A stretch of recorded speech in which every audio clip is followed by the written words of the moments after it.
Parshas Ha'azinu. Ha'azinu Hashemayim va'adabera v'sishma ha'oretz imrei fi. The Sefer Apirion, the very, very famous Sefer which I quote frequently from Rav Shlomo Gansfried, the author of the much more famous Kitzur Shulchan Aruch,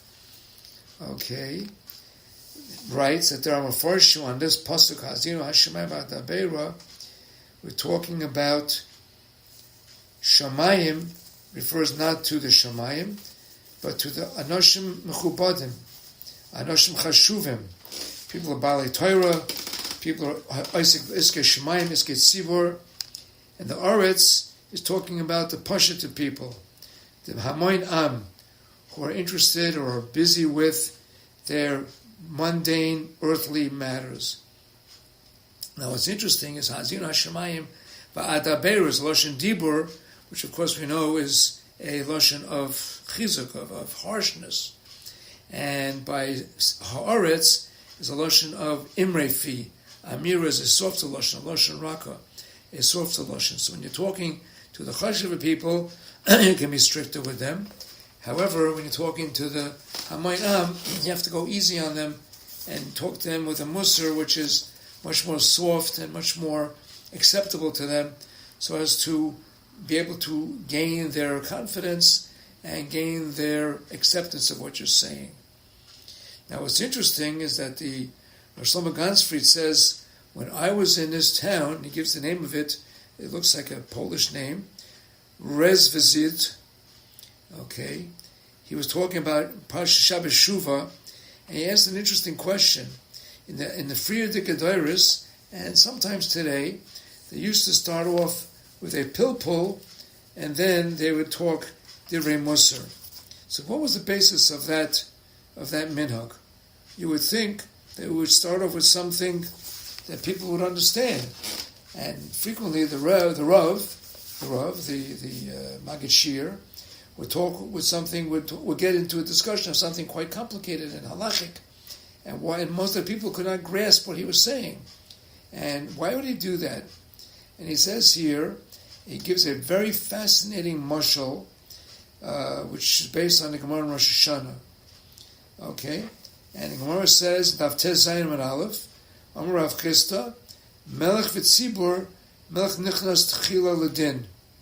That if there's a choice between the king going first or the tzibur going first for the din before Hashem, the Melech goes first. And they say, why? Many reasons, but one of the reasons they give is as an iboyas ema, as a secondary reason. He skips a little bit. He says, the leifush charon af, in order to soften HaKadosh Baruch Hu's anger at us. And what does that mean? Here's the mashal that he gives. He says there once was a man whose son was going off the derech, but he was not aware of it. And a friend of the father knew the status, knew what was going on, and he wanted to tell him what the son was doing, but he didn't want to tell it to him at a time when he gets the son into trouble. He doesn't want to get the son into trouble. He wants him to give him musar and to straighten him out, but in a nice way. So what does he do? In order to be nice to the father and the son, he waits for a period of time when the father's in a good mood, gets him at a simcha, or gets him at a time when he's able to listen to something and hear this sort of bad news in a better frame of mind. So he does that in order to be kind to the son and particularly kind to the father. So he's telling it to him at a good time. So therefore, we say the same halacha in Rosh Hashanah. HaKadosh Baruch Hu brings the king in, we assume, and hope, halavai, it should be that the king is a tzaddik. He's the right person to be the mentor and the paradigm for all of those around him.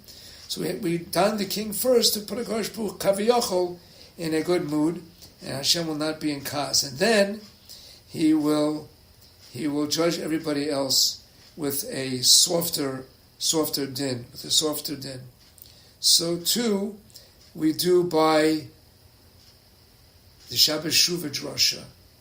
The Shabbos Shuvah drasha starts off with the Devar Halacha, a pilpul, as they usually used to do it. Why?